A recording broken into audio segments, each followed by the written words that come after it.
Hello, everyone. Welcome to this week's episode of the DoubleClutch.ca podcast. Welcome to this week's episode of the DoubleClutch.ca podcast. I'm your host, Nick, managing editor of DoubleClutch.ca magazine, and once again, we are coming at you from Rush's office with Nathan. Hi.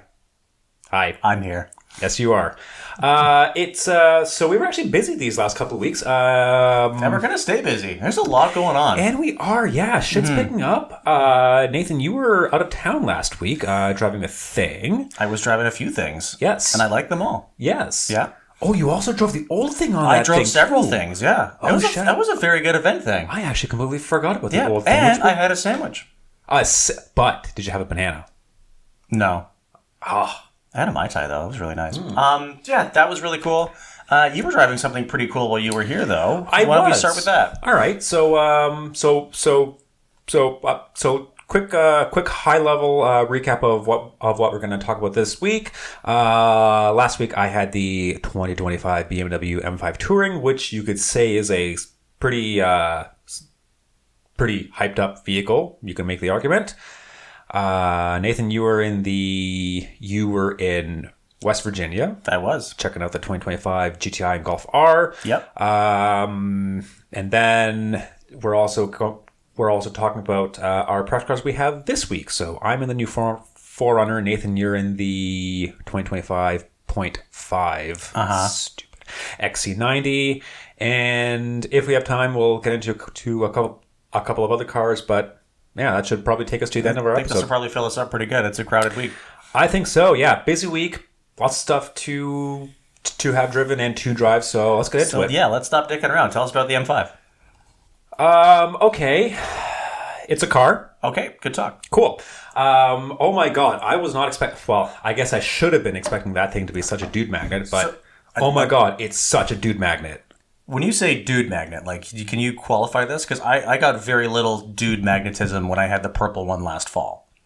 So for my mom listening, I had the BMW M5 sedan last fall. Last week, Nick had the BMW M5 Touring, which is fancy European speak for wagon. Yes. Yeah. So this is a vehicle that the internet was asking for a very long time. Basically ever since the dawn of the M5, really. I mean, there's been Schwagen M5s. Yeah, they've toyed with the idea of an E34 wagon. They did. No. They did.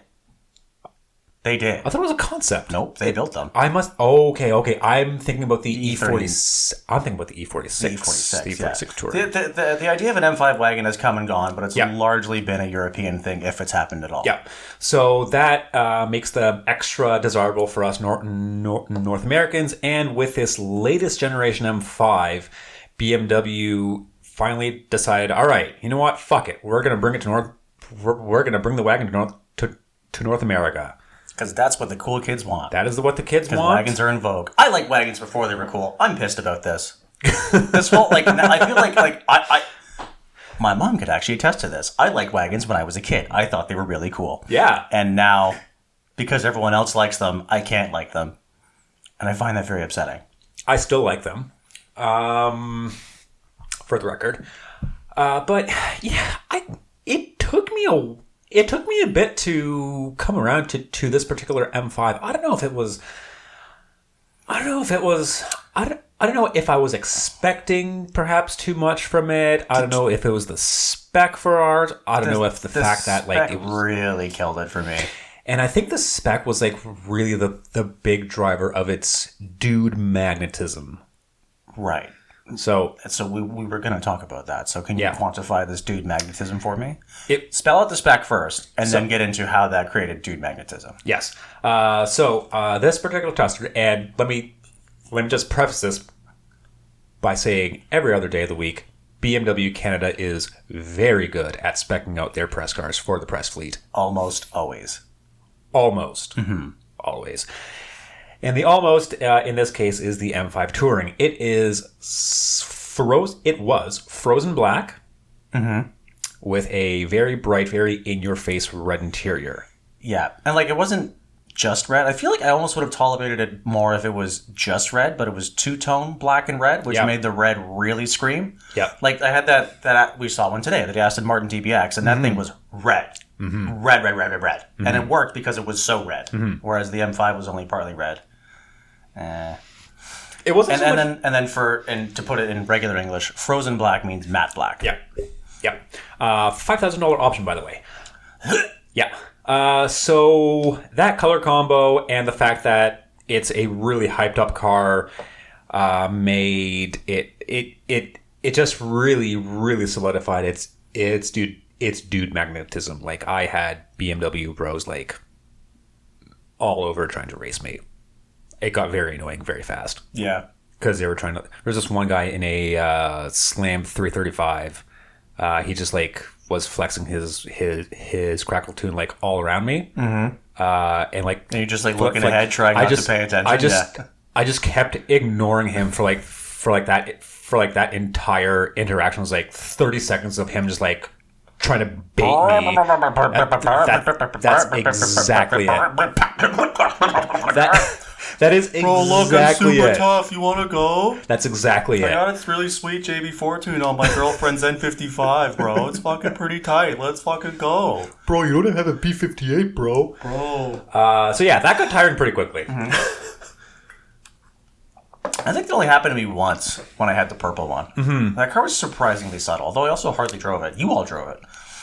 Yeah, we did. So, I don't know, you spent a good amount of time in the purple one that I didn't really have. I just took it home from one night. Okay. So I actually spent more time with this thing. I liked both cars pretty quickly. Oh. But just something about the Touring just took it just took a while for it to fully grow on me. And I think it had like it just took me a while to come around to what BMW has evolved the M5 into. And I don't know why I feel that way, because at the end of the day, it fulfills the mission statement of an M5. Yeah. They're all like every M5 has always been a comfortable executive car. Yeah. That's meant to go fast. Yeah, they're always very fast. The fastest sedan. Yeah. That borrows stuff from racing. Selectively here and there, to greater or lesser degrees. Yeah. But I just couldn't come around to it right away. But you did. I did eventually. Okay. After what was the flip for you? Like where did that switch trip? I think the flip for me happened this past Saturday. This past Saturday when I basically used an 800 horsepower car to run IKEA errands. It was great. It was great. That flexibility combined with the performance it offers, I was like, wow, that kind of made me realize that, what other car out there does this?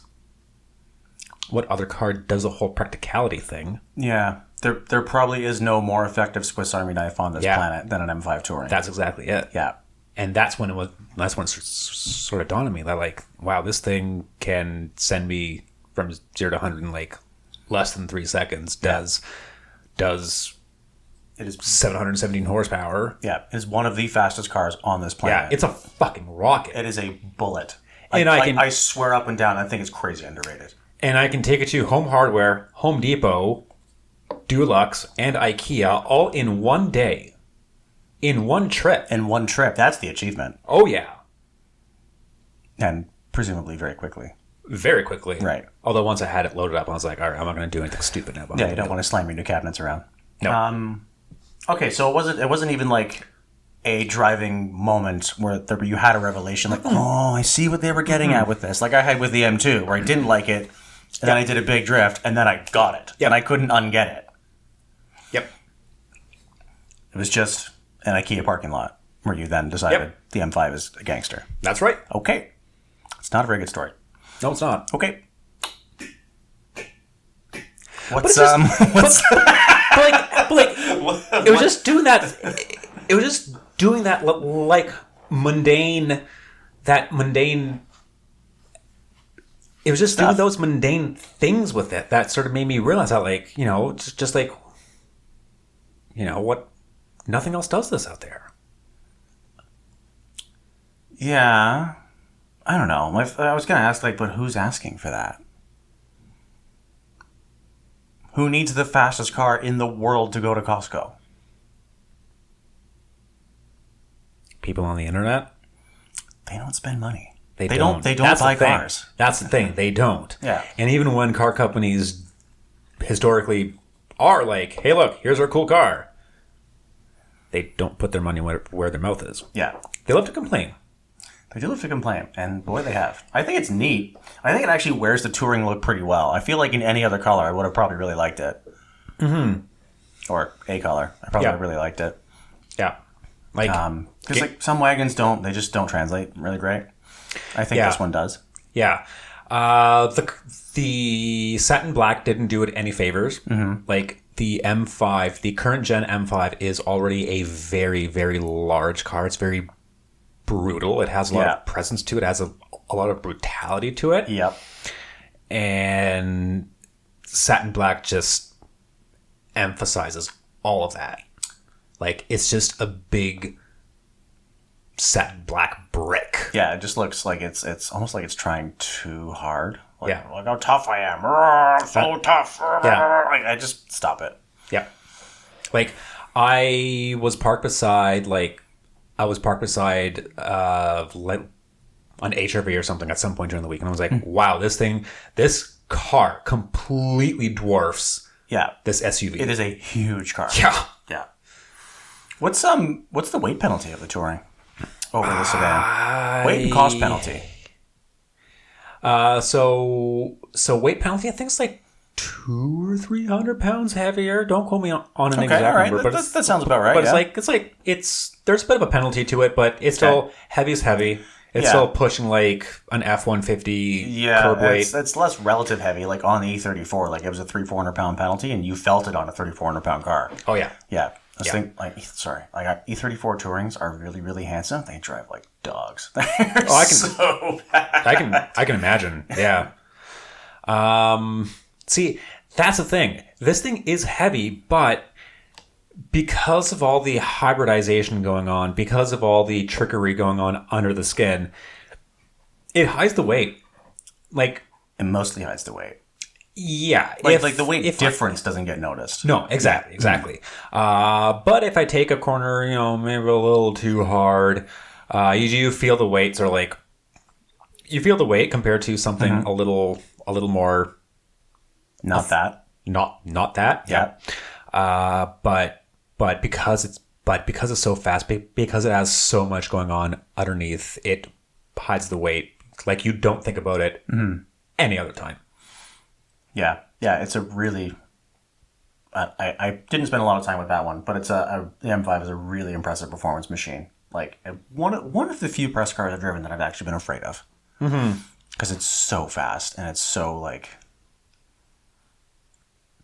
I don't know. To me, and we talked about this. Like I would really it's one of the few cars I would actually really appreciate spending some time with on a hot dry track, so I can see where BMW's chassis tuning and trickery and traction management and electronic diff, where all of the shit they've done to contain that much mass moving at that speed, where it all runs out. Yep. Because that car kind of spooks me because I don't know where its limits are, and I don't know how to approach them if I don't know where they are. Yeah, and it's kind of like a weird uncanny valley thing. Because like at least with cars like the M3, the M4 CS, and like I always keep I ever since we've experienced those two cars, I still keep them in my mind as the yardstick by which other M cars should be held in terms of engagement and communication. Okay. Yeah, that's fair. I use them as the yardstick for just any exotic. Yeah. You should be better than this. That's fair too. Yeah. And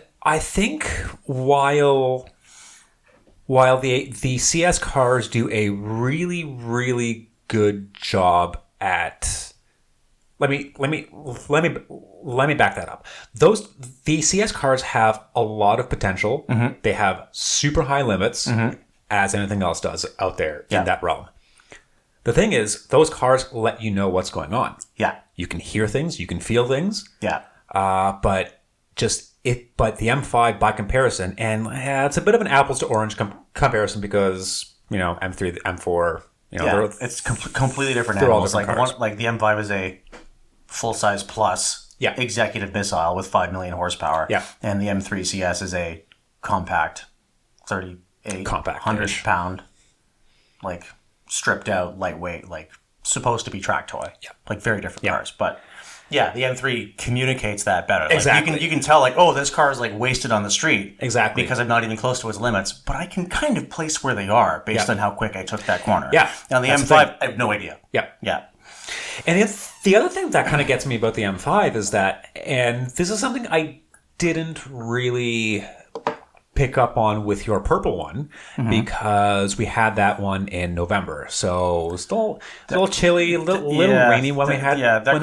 That car's, I think they were Michelin PS4Ss. Like they were turning into hockey pucks at the time of year that we had that thing. So like it was kind of skating around. Yeah. So I couldn't really I didn't really notice it then, but this time around, having the Touring in warmer weather, where where we actually had a chance to like sample it on proper summer tires and actually try to explore those limits, it just makes everything too effortless. Like it shouldn't be that easy to point and shoot the car. No. It shouldn't be that easy to dance with it. I almost wonder if my holdup is kind of the same thing that like bothered me so much about the Apple ecosystem was get out of my way. Stop trying to be smart for me. Let me do the thing the way I want to do it. Yeah. Whereas if I fucked off, stopped being so stubborn and just accepted what it was doing and wanted and let myself do it its way, I would probably really enjoy it. Yeah. I'm sure it's my fault. It's a very impressive car. Mm-hmm. That's why people like them so much. How much was it? I obviously don't have the spec sheet on hand right now. But if I'm not mistaken, it was I think it was around a 180 as tested. Okay. That's a lot of money. That's a big premium. And I think my purple sedan was loaded and like 155, 160, I think. I think that was around. I think that was mid 160s. Yeah, but that's a big delta for the Touring. But I guess like they know it's in vogue. Like we can do this. Yeah. It just made everything so effortless. It shouldn't be that easy to point and shoot. It shouldn't be that easy to be an idiot behind the wheel. Mm-hmm. But that's always been the BMW way. Make it easy and make it fun. Make it accessible. But that's the thing. It's almost not fun in this particular M5 generation because it's so easy. Well, I think it's kind of they're in a tricky spot because it is a 700-800 horsepower car. Yeah. That weighs 2.5 tons. That's like an undrivable monster. Mm-hmm. It's a truck. So they have to make everything kind of over the top, super slick to make it drivable at all. Yeah. It's kind of like, to pull on like a very, very old Clarkson reference. I think when Jeremy Clarkson on Top Gear was talking about this, either his SL55 or his CLS55 in like 2005 or 6. Yeah. And he made the comparison that both the cars, whichever he was driving, had traction control that couldn't be defeated. Mm-hmm. And he hypothesized that they would be completely fucking undrivable without them. Very much how the Eurofighter jet is inherently unstable and is completely unflyable without its electronic assistance. Interesting. Mm-hmm. And this is just 20 more years of that buffoonery. Yeah, and to be fair, I do kind of buy that argument because we've had M4s in winter before, and just for shits and giggles, I flip it into 2-wheel drive mode in the snow. Useless, completely useless. Dude, 2-wheel drive mode on cold, dry pavement is useless. Yeah, like as I found out last fall with the M5. Yeah, like completely useless. Don't even bother. Like. But yeah, I like it. I don't love it. I'm very curious to see what they do with any inevitable CS variant that's to come, or a competition variant. Yeah, like where do you go with this car? Yeah, like if I can get a bit of that character from the M3 and M4 CS into this thing, and like that's not to say it's completely devoid of any sort of feel and feedback. It's right out of the surprisingly box. raw edge. It actually is. Yeah, it actually is. But I know what BMW can do. I've seen what they can do in the M3 and the M4 CS to make them feel like to make them feelsome and communicative. Yeah, and like I'd like to get a little bit more of that. Yeah, but they're also, to circle back around, they're completely different animals, right? Those cars are, I was going to say they're not an engineering challenge. They obviously are. Yeah. Not to undermine it, like no one's trying very, very hard to make them drive the way they do. But like, it's a known quantity. Mm-hmm. You take a car that's 4,000 pounds, make it lighter, make it stiffer, stiffer bushings, and it's fun. Making a car this big and this heavy go this fast is very new. Yeah, it's not really been done before. yeah. And I think that explains some of its weirdness. Mm-hmm. I think that horse is dead enough, and I'd like to talk now. Okay, that's fair. So last week, our friends at Volkswagen very graciously flew me down to Virginia, West Virginia. Mm-hmm. It's kind of nuts how many states are so close together. Yeah. We landed in Washington, drove to Virginia, and then drove to West Virginia. I think. Yeah. My knowledge of American geography is fucked. I honestly, like, they're so close together. But either way. And I was flown down to check out the refreshed, or in Volkswagen parlance, the Mark 8.5 Golf GTI and Golf R. Mm-hmm. They're kind of like hot hatch performance-y vehicles. Mm-hmm.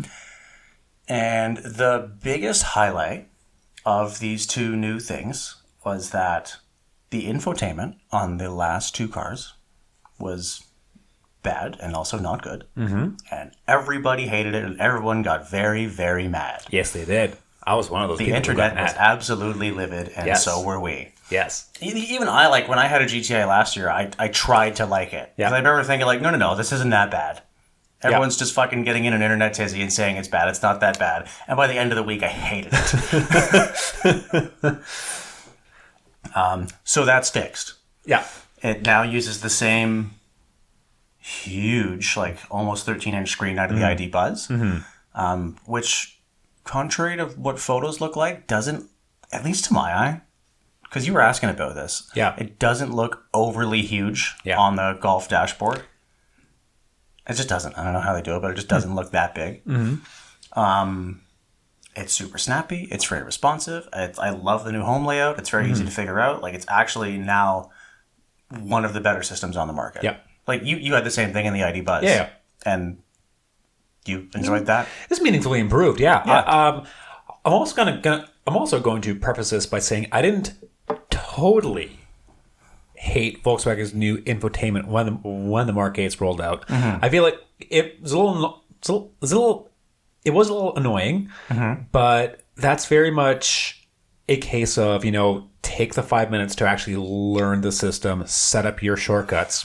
Right. And it's not so bad once you get used to it. Yeah, but if the best thing you can say is not so bad after a bit, that's not good either. Yeah. And like that was kind of the tack that I took. Is like, you know what? I'm going to give them the benefit of the doubt. They're a huge company. I'm sure they thought really fucking hard about this and focus grouped the shit out of it. Mm. And I'm sure if I took the time to use it and learn it properly, as is so often not the case with us because we hop in and out of cars every 3 minutes and never actually live with the thing. Mm-hmm. So we're a fringe use case. I figure, like, you know what? By the end of the week, I'll probably like it, and I end up hating it more and more and more and more and more and more. The more credit I tried to give it, the more rejected I felt. Funny how that works. Yeah, I think that's the only time that's ever happened. We're like, no, I know it's bad. I'm gonna try and like it anyway, and it just would not give me an inch. Yeah. So that's fixed. Way easier to live with now. The GTI gets the GLI steering wheel with traditional buttons instead of capacitive buttons. Dig that. Yep. The Golfer still has it, but that's because they have the R mode and it costs too much money to create a separate button. Bingo. And honestly, I don't hate the capacitive buttons on it. It's not the worst. That I didn't like. I got used to the infotainment, couldn't get used to the haptic feedback buttons on the wheel. That's like that shit has to fucking go. I didn't hate it that much. I kept hitting steering controls as I was. I can see that. I didn't encounter that, but I can see that. Yeah. There's some new colors. There's some new interior trim options. The GTI gets a new wheel design that's like kind of a classic phone dial sort of wheel. Thoughts? You sound like you have something to say. What did they say it's supposedly inspired by? The Detroit, the Detroit on the Mark V. Right. No. No? No. You're not into it? Straight up. Really? I like the wheels.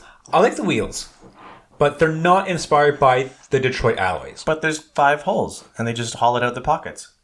Which is what Alpha does. They're Alpha wheels. And they look sick. Right. But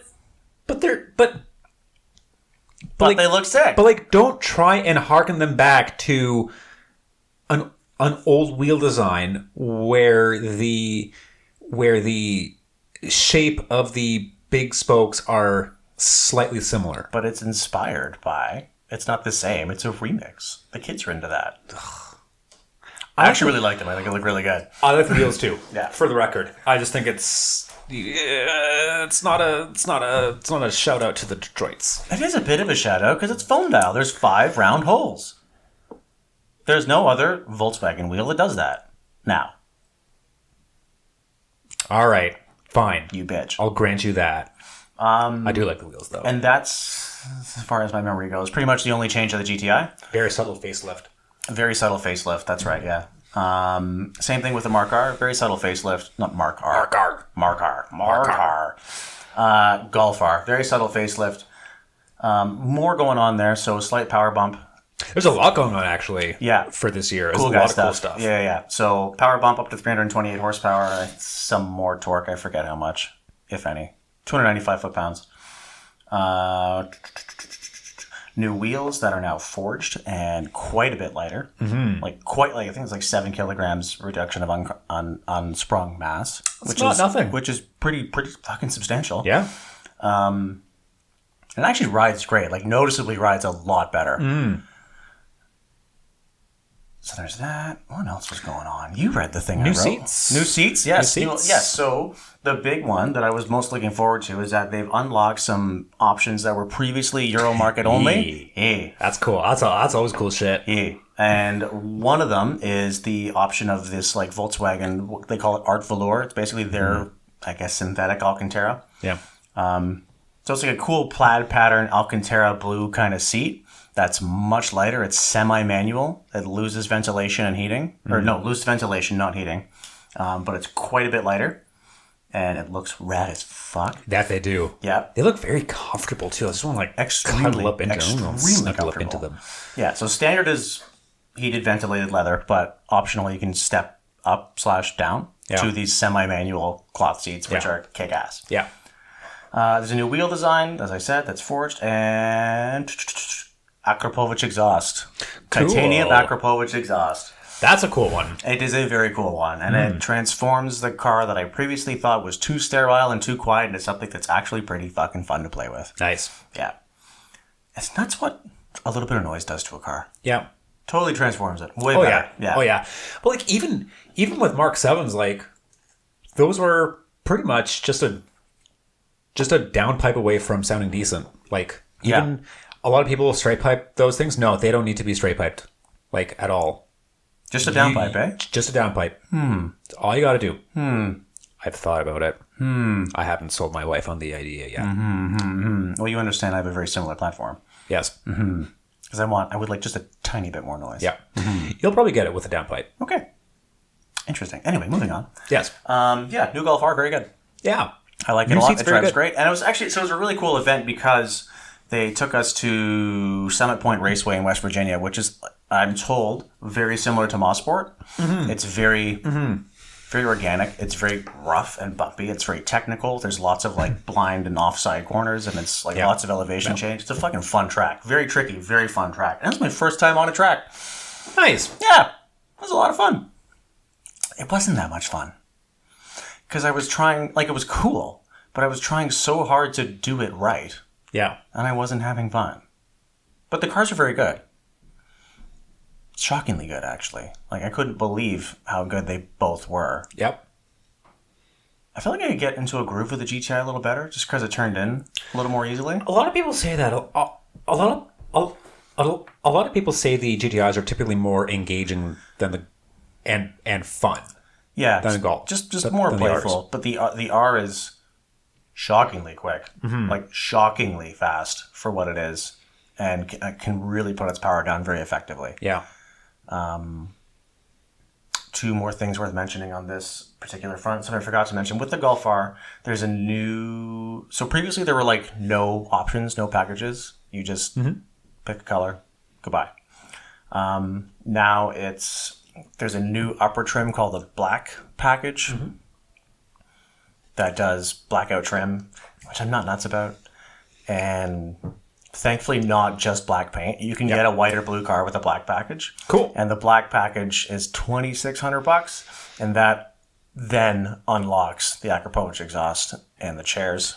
So you need to get the black pack to get the good stuff. To get the cool stuff. Okay. Which is a little bit of a downer. Yeah. Because in the US, you don't need to. It's a la carte. I'm willing to bet that will change probably pretty quick, but as it is right now, yeah. A loaded Golf R with all the cool guy stuff would be like 56, 57 grand.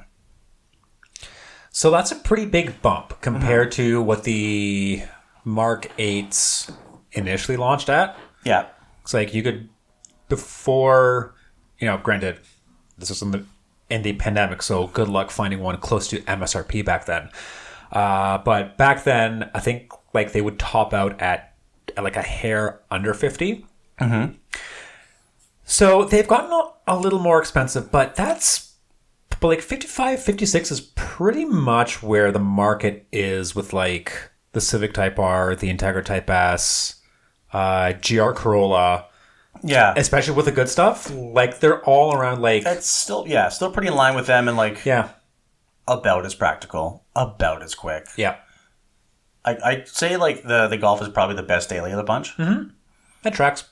And also like starts at like $59.95 plus 3-ish for the black pack plus 3 more for the Acropolis. Gotcha. Yeah. So not cracked. Like you're getting more content for that money. Yeah. Forged wheels are expensive. Anyone will tell you that out of the gate. Yep. And for that, you're getting a car. I was so surprised to see this. Both, like I think 3 or 4 each of Golf Rs and GTIs earmarked just for track duty. They weren't like rotating the drive route cars in and out. And it wasn't just us. Like this was a big event with like multiple waves over multiple days of journalists. US media. Yeah, and over I think it was 3 or 4 or 5. I'm gonna say 4 days of just constant pounding on the track. The cars needed nothing. Didn't need tires, no brakes pads, no mechanical faults, no overheats, fucking nothing. That's kind of impressive. That's extremely impressive. Especially brakes after like 4 days of like beating them hard on the track, not to at least need new pads. Yeah, and like it's journalists, not drivers who actually know how to drive. Like we're not all the best. Yeah. Yeah. Like those cars got hammered and they're fine. I couldn't believe it. It's pretty impressive. You missed the manual? I to be clear, I asked our PR guy that off the record. Yeah. I'm going to assume he's not going to be upset about me saying that. Fair enough. because the cars did fine. Fair enough. But yeah, just impressive to see that a stock car can handle that out of the box. You'd expect to have to do something, and they're fine.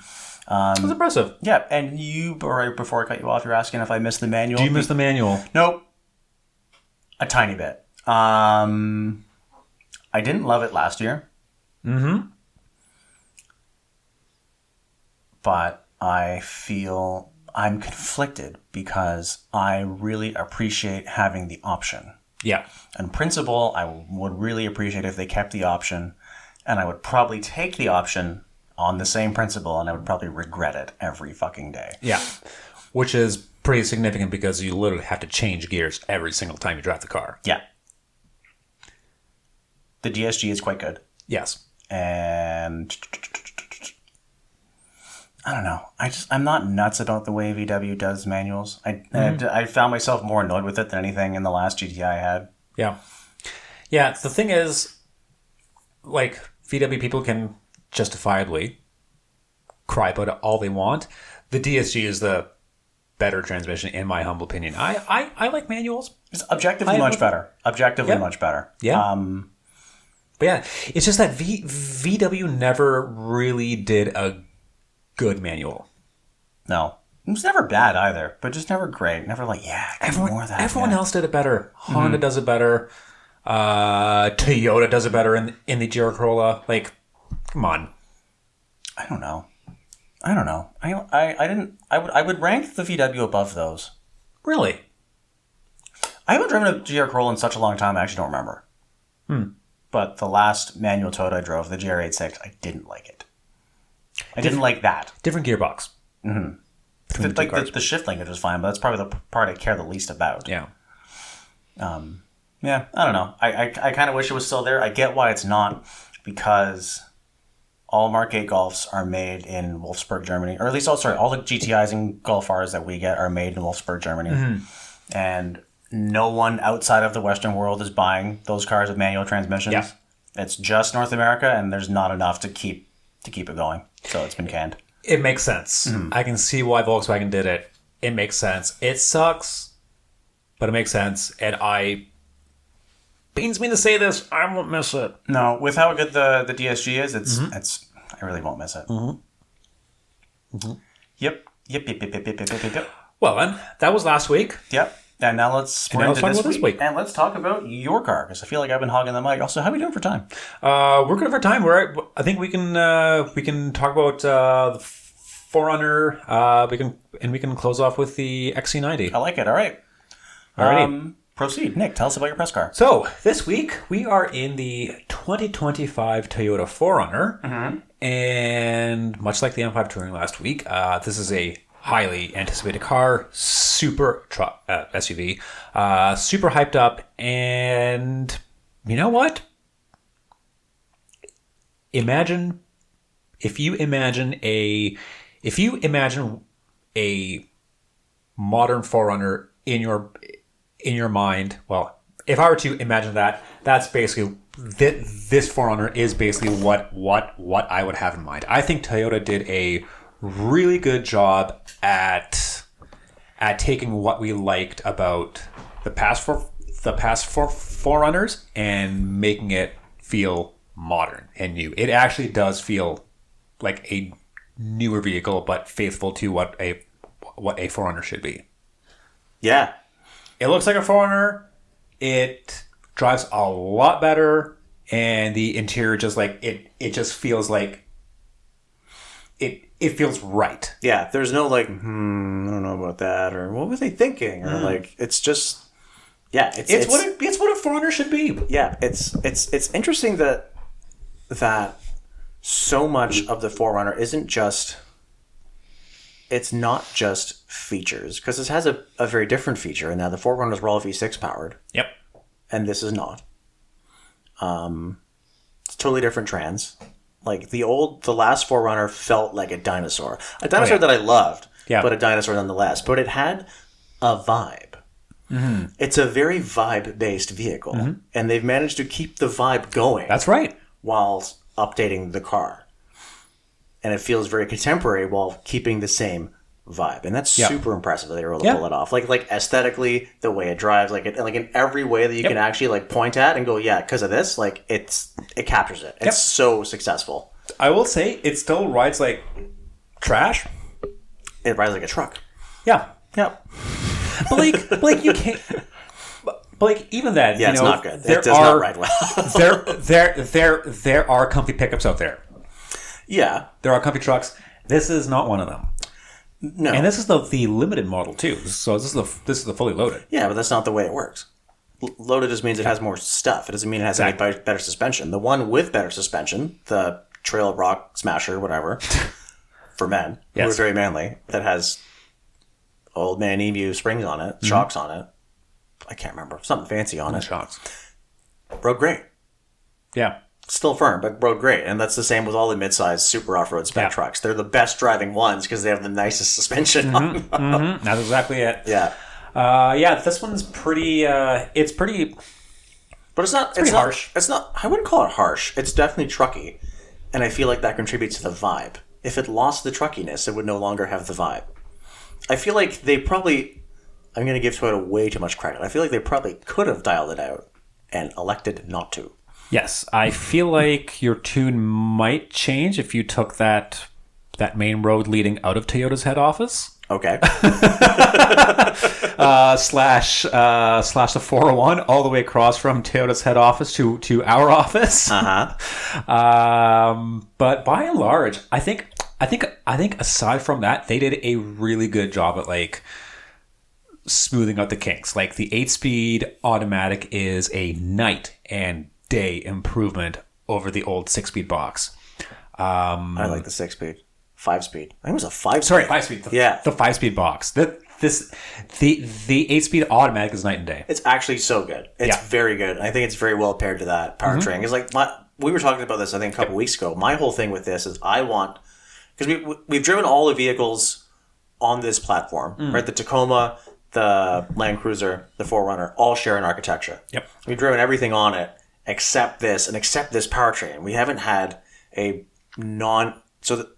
backpedal a little bit, all these trucks are powered by the same 2.4 liter turbocharged 4-cylinder engine, and we haven't driven one without the optional hybrid system. Yep. And with the 8-speed automatic. Yep. And I like this a lot.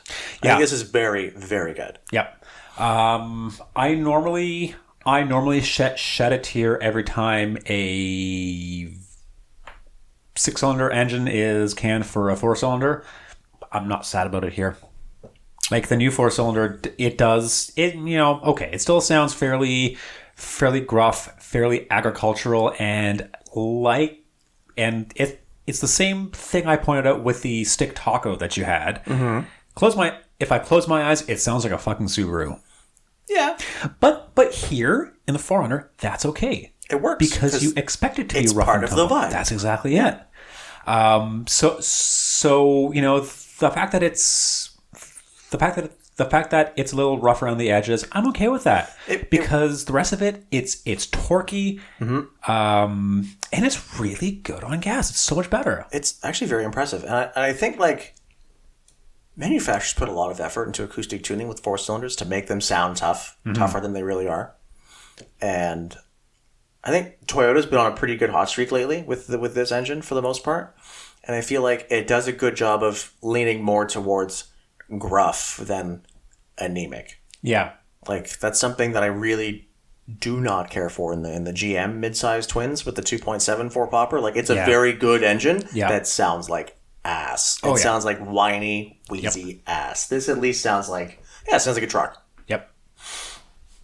But in a good way. In a very good way, yeah. What are the numbers on it? 280 something? Do you have numbers? I should have prepped you for that. I don't have the numbers off the top of my head. Okay. I have my.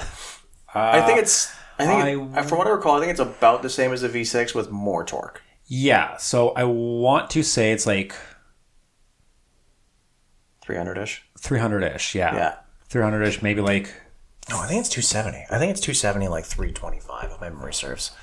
Let me double check that really fast while you keep talking about other things. It's definitely less powerful than the hybrids. The way Toyota does it, so now obviously with this generation of 4Runner, things are a little different here in Canada because now we get the Land Cruiser, which is very similar in size and intent to the 4Runner, but the way Toyota is differentiating it here, the 4Runners are gas only and 8-speed auto.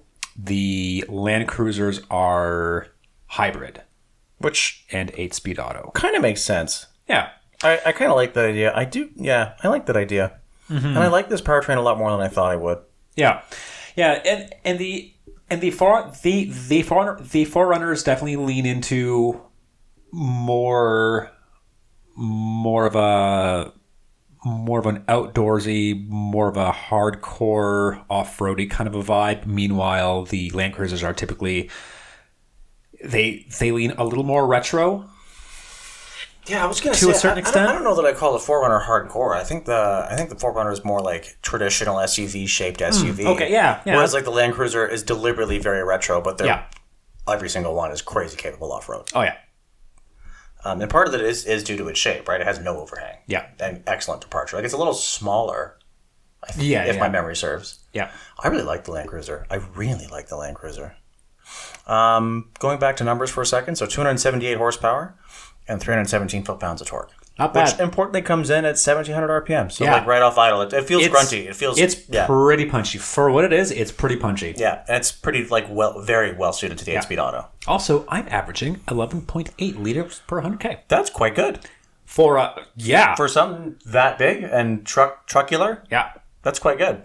Compare that to like I think with the last Forerunner, we took that to the cottage and over a lot of highway driving. The best I could do was like 14.5 liters per 100K. I am checking my notes on the last Forerunner I had. Yeah. Because that was the old V6 and it was a TRD Pro, so it had everything working against it.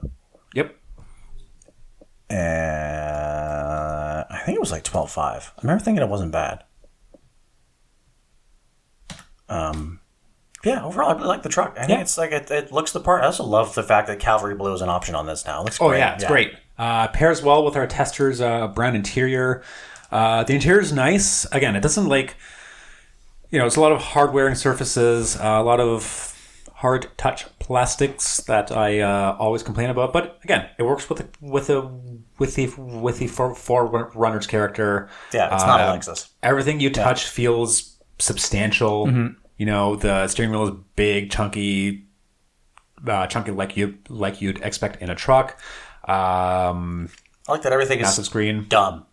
Big knobs, big buttons, huge screen, and it's huge buttons on the screen. And all that might look dumb, but it's great for usability. Exactly, yeah. I didn't mean dumb in a bad way. Like, it's not trying to be smart. Like, it is smart. It actually has a lot of, like, good driver assistance and self-driving tech and a lot of that stuff. But it's also just executed in a way that feels familiar. Yep.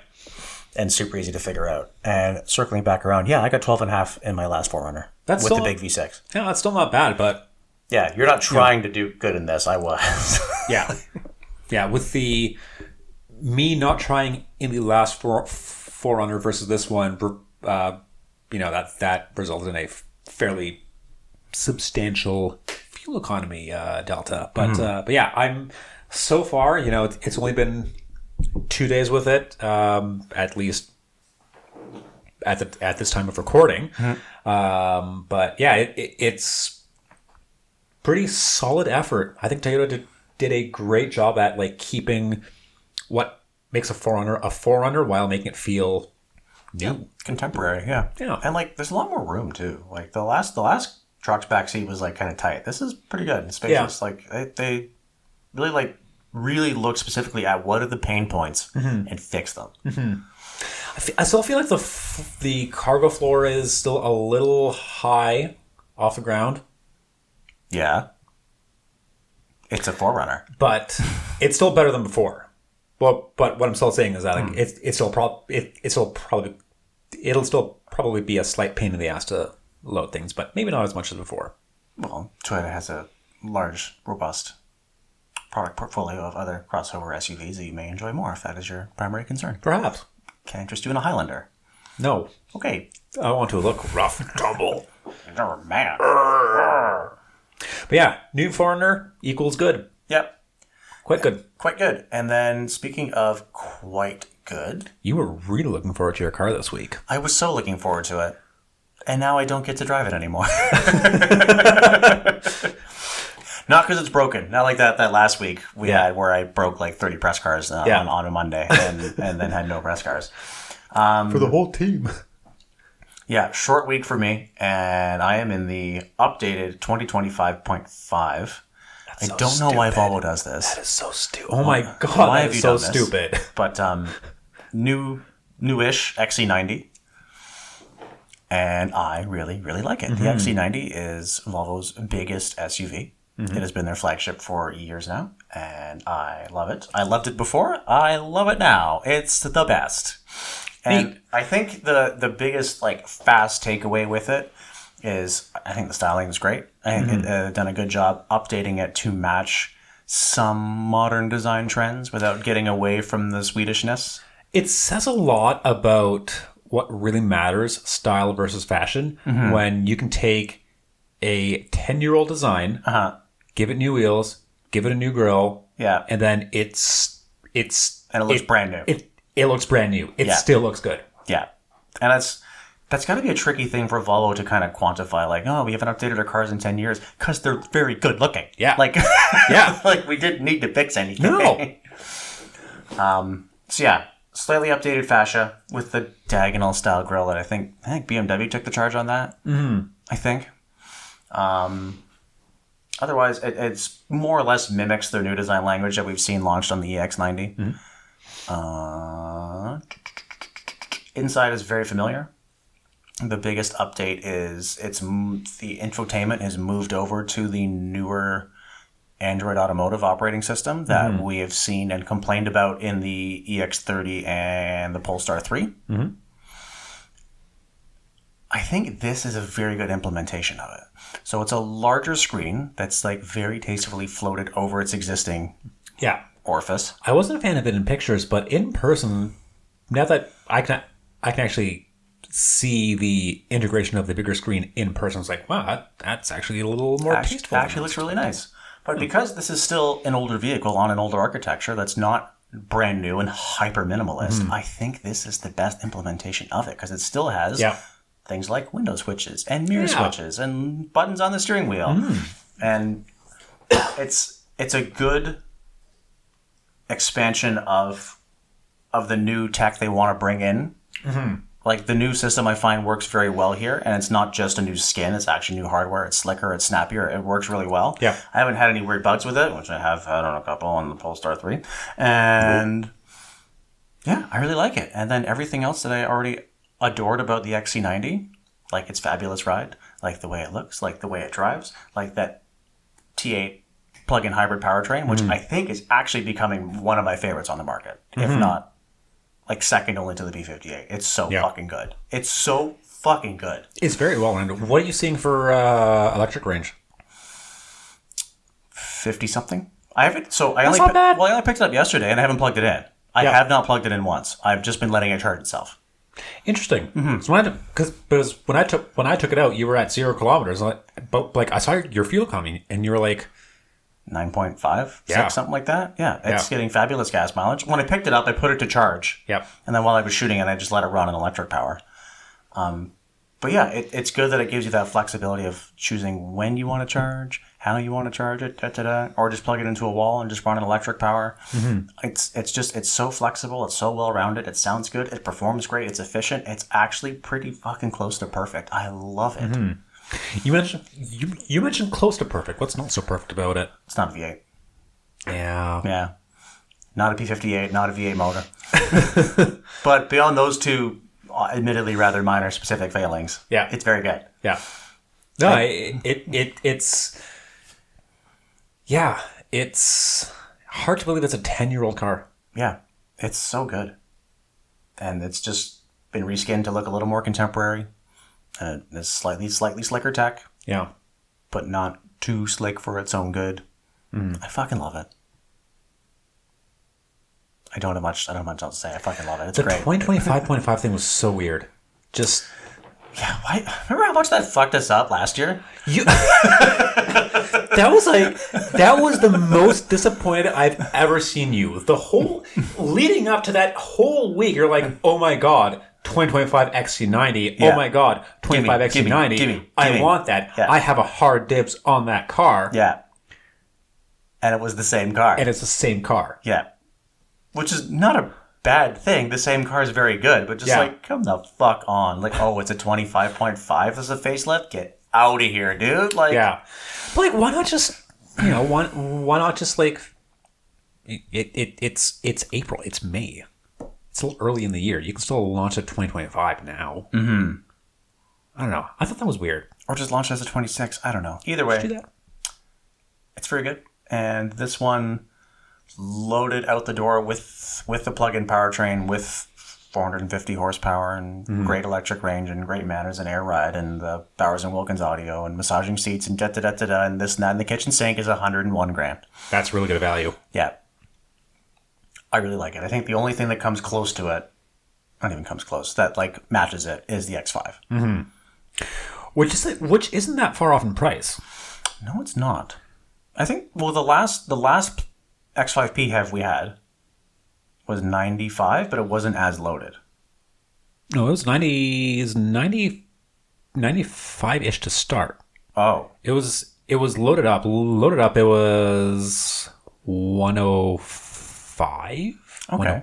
10, just over 100 as tested. Okay. So, you know what? We should probably try and swing that as a comparison type deal. Maybe, if we can. It's not a bad idea. Not a bad idea. Because they're both very good. Yeah. X5, admittedly, much more dynamic. Much, for sure. vastly more dynamic. For sure. The B58 does a lot for the car. Yeah, a lot of heavy lifting there. Versus a four-cylinder in the XC90. It's a very good four-cylinder, but it's not a P58. That's true. I think, those two are like the two best mid-size-ish luxury SUVs you can buy. I fucking love them. They're so good. I don't really have a ton more to say about that, honestly. It's very good. If you want a big, comfy Volvo, go buy that one. Yeah. Yeah. If it ain't broke, don't fix it. Only fix what matters. Yep. And that's exactly what they did. And even then, it was barely broken to begin with. Mm-hmm. Yeah. So, on that note, that pretty much takes us to the end of this week's episode. Yep. You mentioned you can't drive the XC90 for much this week. Why is that? Right, because, and for the same reason I might not be joining you next week, is I am going out to Victoria, BC. Actually, by the time this lands in your ears, I will be there, collecting an older press vehicle, former press vehicle. It's a long way to go for a press car. From before the Berlin Wall went down. Oh my God. I am bringing it home. Ooh. I'm not gonna say what it is because I know what it is, but I'm not gonna say it. Yeah, this will be fun. It's really fucking cool. This should be pretty fucking cool, and I'm gonna try. I don't know how. I'm not the best with this stuff, but I'm gonna try and be as active on the media's updating y'all on the journey as I come because it should be pretty fucking cool. Sweet. I'm actually low key jealous of you because I've wanted to drive across Canada for a long fucking time. It's been on my bucket list for a long time now. So fuck you. Right, but on the flip side, I'm doing it in a car that is older than I am. Yes. That was never sold here. Oh God. For whom parts do not exist. Oh God. So if anything goes wrong, and I'll remind you, there is still snow in the prairies. Oh God. It could be interesting. Yes. But if everything goes to plan, I'll see you next week. All right. All right. Please don't die. No, I'm sure it's fine. It's probably It's probably going to be fun. Yeah. Cool. If you all wish to keep tabs on our automotive misadventures, including Nathan's road trip, you can do so at doubleclutch.ca on our socials. In the meantime, yeah. I think that takes us out. Yeah. See you next week, and Nick, I'll let you wrap us up. Alrighty. And last but not least, thanks for listening, Nathan's mom. Bye.